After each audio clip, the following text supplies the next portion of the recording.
Eski patent muddati tugamasdan yangi patent olsa bo'ladi. Buni qonuniy yo'llari qanaqa?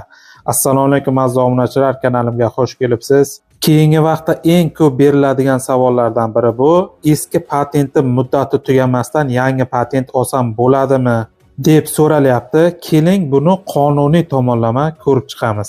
Qonunchilik bo'yicha Rossiya territoriyasiga kelgan kuningizdan boshlab 1 oy mobaynida siz patentga topshirishingiz kerak bo'ladi. Ya'ni patent 1 yilda faqat 1 marotaba beriladi.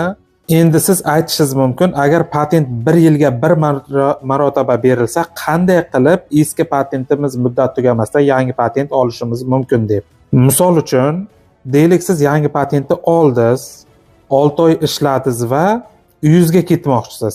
2 oyga yo 3 oyga. Ana endi hisoblaymiz.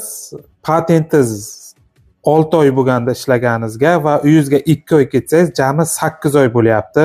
Va bunda eski patentingiz muddati hali tugagani yo'q, lekin qanday qilib yangi patent olishingiz mumkin?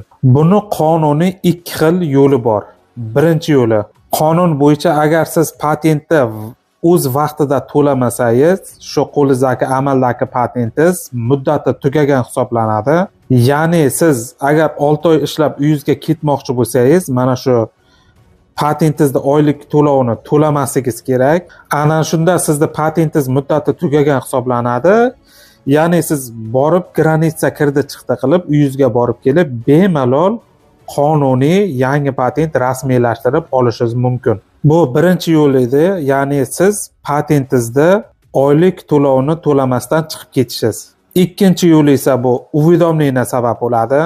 Ya'ni qonun bo'yicha bilasiz, yangi patentni qo'lingizga olganingizdan boshlab 2 oy ichida siz уведомлениеga topshirishingiz kerak bo'ladi.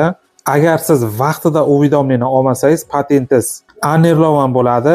Ya'ni siz keyin shu mamlakatdan chiqib ketishingiz kerak. Qachonki o'sha patentingiz muddati tugagandagina siz qaytib kirsangiz bo'ladi.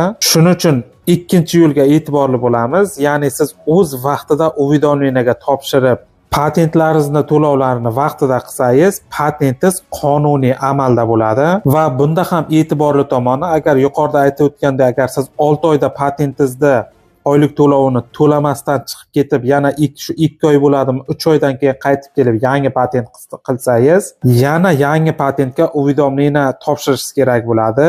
Ya'ni har yangi patent olganingizda majburiy 1 marotaba уведомление topshirishingiz kerak bo'ladi 2 oy mobaynida. Xulosa qilib aytganda azizlarim, bemalol eski patentingiz muddati tugamasdan yangi patent olsangiz bo'ladi. Bu qonuniy mumkin. Faqat yuqorida aytib o'tgan 2 xil yo'l bilan amalga oshirishingiz mumkin. Bugungi video shulardan iborat azizlar. Agar kanalimga yangi bo'lsangiz, podpiska va bittagina like bosib qo'yishni unutmang. Bu videoni albatta o'z yaqinlaringizga podelitsiya qilib tarqating, ular ham boxabar bo'lishsin. Keyin azizlarim, sizlarning fikrlaringiz men uchun juda ham qiziq. Sizlarga ham shunga o'xshash holat bo'lganmi? Iltimos kommentariyaga o'z fikrlaringizni yozib qoldiring va keyingi videolarimiz aynan nima mavzuda chiqishini xohlasangiz ham shularni kommentariyaga batafsil yozib qoldiring. Men esa shularga qarab video chiqarishda davom etaman. Kelgusi sonda ko'rishguncha omon bo'ling, sog' bo'ling.